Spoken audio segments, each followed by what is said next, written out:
Hi అండి, అందరికీ నమస్కారం. ఈరోజు మనం వీడియోలో టేస్టీ గారెలు అండ్ దాంట్లోకి కాంబినేషన్గా కరివేపాకు పొడి ఎలా ప్రిపేర్ చేయాలో చూద్దాం. ఫస్ట్ అయితే మినప్పప్పుని 6 to 7 hours బాగా నాననివ్వాలండి. మార్నింగే నీట్గా 2 times వాష్ చేసుకొని వాటర్ వేసి నానపెట్టాను.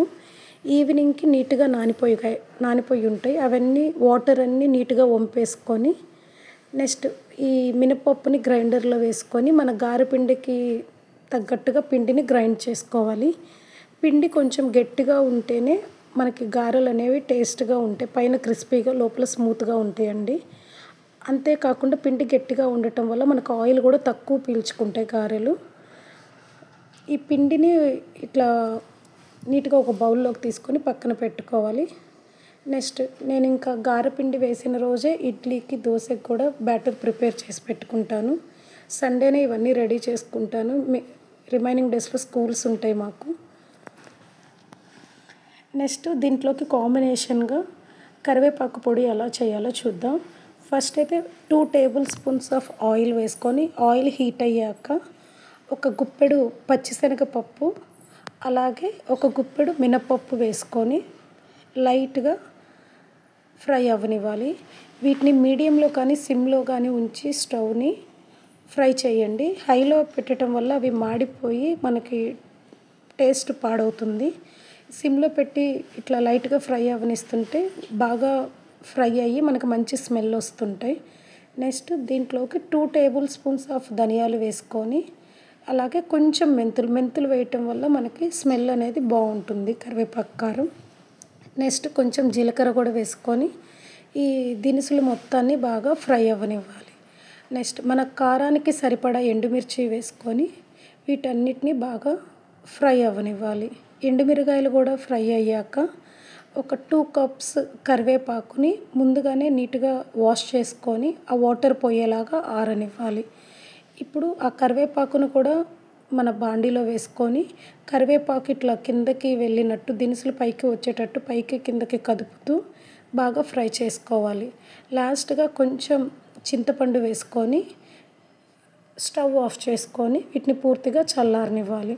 ఇప్పుడు వీటిని గ్రైండ్ చేసుకోవడానికి మన కారానికి సరిపడా కల్లుప్పు వేసుకొని మనం వేయించుకున్న కరివేపాకు వీటి మొత్తాన్ని కూడా ఒకసారి మిక్సీ పట్టుకోవాలి. తర్వాత 2 వెల్లుల్లి రెబ్బల్ని కూడా నీట్గా ఇట్లా మిక్సీలో వేసుకొని ఒకసారి గ్రైండ్ చేసుకోవాలి. ఇప్పుడు దీన్ని ఒక ప్లేట్లో పెట్టి ఒక 1/2 hour పక్కన పెడితే అది పూర్తిగా చల్లారిపోతుంది. తర్వాత ఒక కంటైనర్లోకి తీసుకొని స్టోర్ చేసుకుంటే మనకి 1 month వరకు స్టోర్ ఉంటుంది.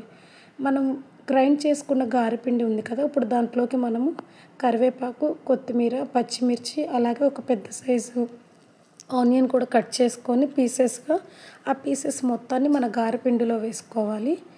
వీటితో పాటు కొంచెం ఒక tablespoon జీలకర్ర అలాగే మన పిండికి సరిపడా సాల్ట్ కూడా వేసుకొని నీట్గా కలుపుకోవాలి. నెక్స్ట్ డీప్ ఫ్రైకి సరిపడా ఆయిల్ తీసుకొని ఆయిల్ బాగా హీట్ అయ్యాక మనం గారెలు వేసుకోవాలి. ఈ గారెలు వేసుకోవడానికి మనకి చెయ్యి వాటర్లో తడుపుకుంటూ వేసుకోవాలి కాబట్టి ఒక బౌల్లోకి వాటర్ తీసుకోవాలి.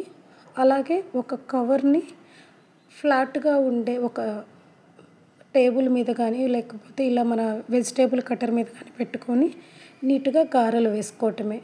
ఇట్లా మన ఒక మీడియం సైజు ముద్ద తీసుకొని గారెలాగా ఇట్లా ప్రెస్ చేసుకుంటూ మధ్యలో హోల్ పెట్టుకొని ఆయిల్ బాగా హీట్ అయ్యాక ఈ గారెల్ని బాండీలో వేసుకోవటమే. ఈ గారెపిండిని ఇట్లా 1 by 1 మనం పిండిని ఇట్లా ప్రెస్ చేసుకొని ఆయిల్లో వేసుకొని ఫ్రై అయ్యాక చూసుకొని ఒకదాని తర్వాత ఒకటి నీట్గా మొత్తాన్ని ఫ్రై చేసుకొని ఒక బౌల్లోకి తీసుకోవాలి.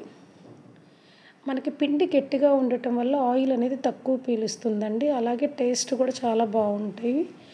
మనకి పిండి కనుక కొంచెం వాటర్ వేసి గ్రైండ్ చేసుకుంటే స్మూత్ వస్తాయి, బట్ ఆయిల్ అనేవి ఎక్కువ పీలుస్తుంటాయి. అదొకటి అబ్జర్వ్ చేసుకోవాలి. ఇప్పుడు మీరు చూసినట్లయితే ఆయిల్ అనేది మనకు చాలా తక్కువ పీల్చుకుందండి. ఇట్లా 1 by 1 ఆ గారెపిండి మొత్తాన్ని గారెలు వేసుకొని ఒక బౌల్లోకి తీసుకొని సర్వ్ చేసుకోవటమే. దీంట్లోకి కాంబినేషన్గా కారపొడి, పచ్చడి, చట్నీ ఏదైనా వేసుకోవచ్చు.